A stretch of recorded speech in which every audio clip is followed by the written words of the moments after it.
চাকরির জন্য, চাকরি হয়েছে মমতা মুখ্যমন্ত্রী, তাই হয়েছে মমতা মুখ্যমন্ত্রী।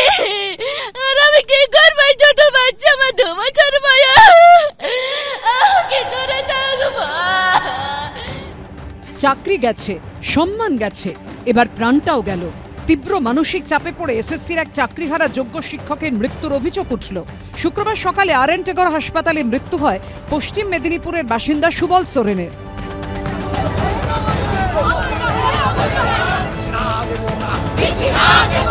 চাকরি চলে যাওয়ার জন্য আমার স্বামী চলে গেছে।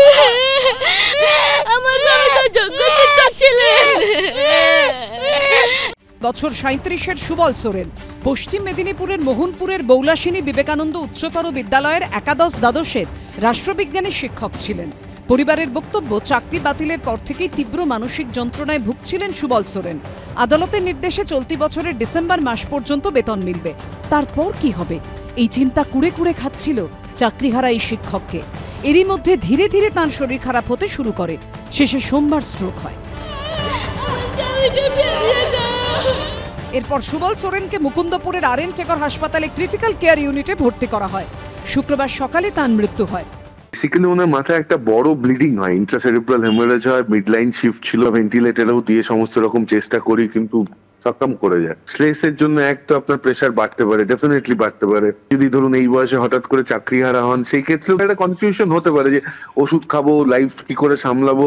এতটাই প্রেশার ছিল না, ধরুন যদি 4টে ওষুধ ধরুন খেয়েও না কমছে, তার মানে ভেতরে হয়তো আরো কিছু গন্ডগোলও থাকতে পারে। এবার স্ট্রেস ইজ এ কন্ট্রিবিউটর। এই খবরে আকাশ ভেঙে পড়েছে মৃত সুবল সোরেনের পরিবারের মাথায়। আমাকে বলেছিল, বাবা কোনো চিন্তা করার দরকার নেই, চিন্তা কিছু করবে না, খাওয়া দাওয়া করবে, হ্যাঁ, আর বেশি বেশি ঘোরাঘুরি করবে না। আমার কি হবে এখন, খেতে খেয়ে দিবে। পশ্চিম মেদিনীপুরের ডেবরায় সুবল সোরেনের মৃতদেহ পৌঁছলে বেশ কিছু চাকরিহারা শিক্ষক ও স্থানীয় মানুষজন দেহ আটকে বিক্ষোভ দেখাতে শুরু করেন। অবরুদ্ধ হয়ে যায় 16 নম্বর জাতীয় সড়ক। পরে ডেবরা থানার পুলিশ এসে বিক্ষোভকারীদের হটিয়ে দেয়, যা ঘিরে সাময়িক উত্তেজনা তৈরি হয়। কৃষ্ণেন্দু অধিকারী, ঐশী মুখোপাধ্যায় ও অমিত জানার রিপোর্ট, এবিপি আনন্দ।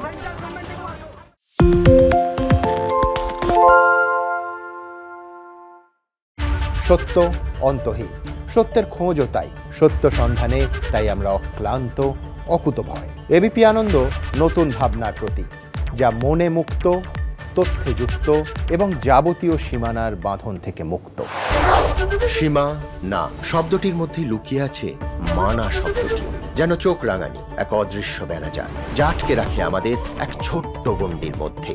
একমাত্র সঠিক খবরই গড়ে তুলবে এক মুক্ত সমাজ। সেই জগৎ গড়ার লক্ষ্যে কোনো সীমানার ঠুকুটি আমরা মানব না। এবিপি আনন্দ এগিয়ে থাকে, এগিয়ে রাখে।